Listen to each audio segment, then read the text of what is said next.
Recipe নিয়ে, তোমাদের সবার জানা রেসিপি, বুঝছো বন্ধুরা।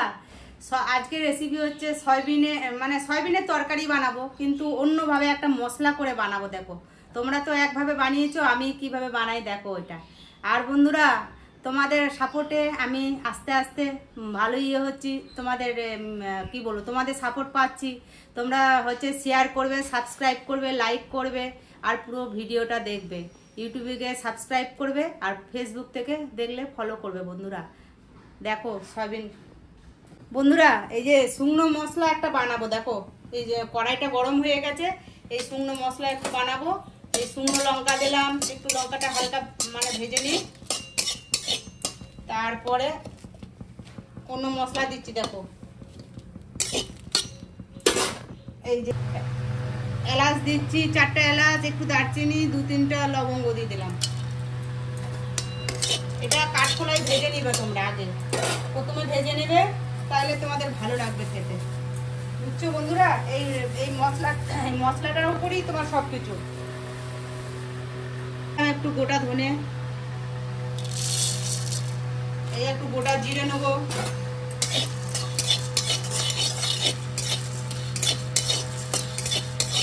কাঠখোলায় ভেজে নেবে বন্ধুরা, তেল দেবে না। এই দেখো যেরকম ভাজতেছি, দেখো এই মশলাটাই হচ্ছে মেন। এই দেখো গোটা জিরে দিচ্ছি, গোটা জিরে দিলাম, আর হচ্ছে গোলমরিচ দিচ্ছি, 4-5টা গোলমরিচ দিলাম। 4-5টা না, 10-15টা গোলমরিচ দিলাম। গোলমরিচ দিলে একটু ঝালটা হবে, টেস্ট লাগবে খেতে।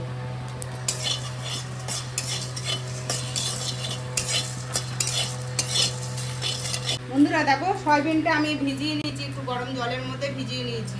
আর আলু কেটে নিয়েছি, তার মধ্যে পেঁয়াজ কেটে নিয়েছি। এদিকে মশলাও করব, একটু আদা, একটু 5-6টা কুয়া রসুন, তারপরে টমেটো, এগুলো পেস্ট করব। দেখাবো আস্তে আস্তে দেখাবো। এটা হয়ে গেছে বন্ধুরা, এখন একটু ঠান্ডা হতে দেবো।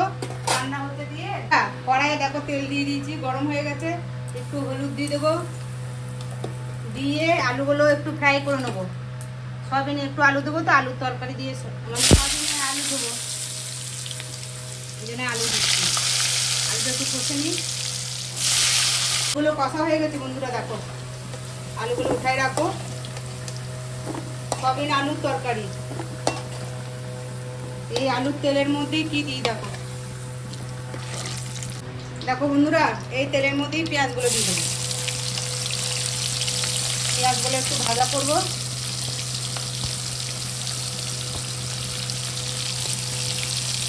তোমরা সম্পূর্ণ দেখবে, না দেখলে কিন্তু ভিডিও বুঝবে না। পুরো সম্পূর্ণ ভিডিওটা দেখবে, দেখলে পরে পুরো রান্নাটাও শিখতে পারবে, আর বুঝতেও পারবে, আর তোমরা করে করে খাবে, বুঝছো বন্ধুরা।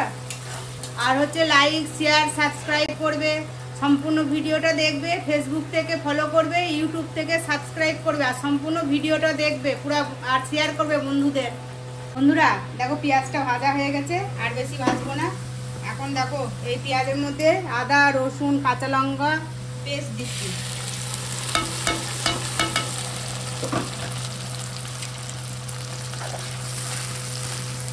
টমেটোও দিয়েছি।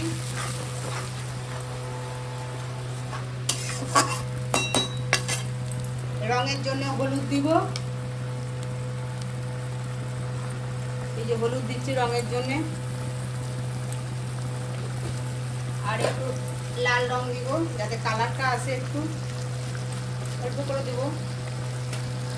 আর স্বাদ অনুযায়ী লবণ দেবো, স্বাদ অনুযায়ী লবণ দিলাম। দেখো মশলা কিন্তু ভালো করে কষাবে, নাহলে রসুনের গন্ধ বাড়াবে, বুঝছো। রসুন আদার নাহলে গন্ধ বাড়াবে। ভালো করে কষাবে মশলাটা কষিয়ে তারপরে দেখো কি দিই। দেখো দেখছো কীভাবে কষাচ্ছি বন্ধুরা। এই দেখো সয়াবিনগুলো একদম সিদ্ধ করে নিয়েছি, জল একদম চিপে নিয়েছি। এই দেখো জল চিপে নিয়েছি, জল আর বাড়াবে না, জল চিপে নিয়ে এখন মশলা কষানো হয়ে গেছে। এখন সয়াবিনগুলো দিয়ে একটু কষাবো। সয়াবিন আর আলুটা দিয়ে দিলাম, দিয়ে এখন কষাবো। দেখো সুন্দর করে কষাতে জল একটু বেড়াবে।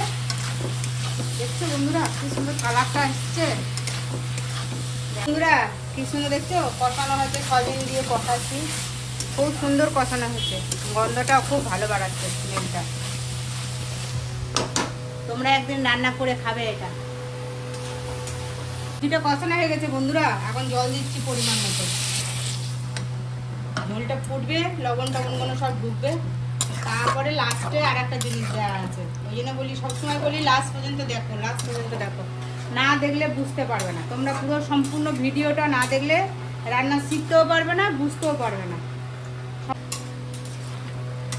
দেখো বন্ধুরা হয়ে গেছে। এখন এই লাস্টে কি দিব বলো তো?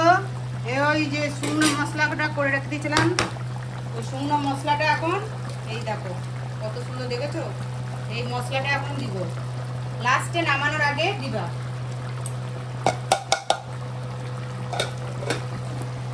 সেই সেন্ট বেড়াচ্ছে বন্ধুরা, তোমাদের বলে বোঝাতে পারবো না। তোমরা একদম করে খেয়ে দেখো, তাহলে বুঝতে পারবে কেমন টেস্ট হয়েছে বন্ধুরা। তাইলে এখানেই আমার রেসিপিটা শেষ হলো, সয়াবিনের তরকারি শেষ হলো। আর হচ্ছে তোমরা পুরো ভিডিওটা দেখো, আর হচ্ছে সাবস্ক্রাইব করো, লাইক করো, শেয়ার করো। থেকে দেখলে সাবস্ক্রাইব করবে, ফেসবুক থেকে দেখলে ফলো করবে, বুঝছো বন্ধুরা? গরম বেশি পড়ে গেছে, আমার কথা উল্টোপাল্টা হয়ে যাচ্ছে মাঝে সাঝে, কিছু মনে করো না তোমরা, ঠিক আছে? আমি এখানেই রাখছি, তোমরা ভালো থেকো, সুস্থ থেকো, আমরাও ভালো থাকবো।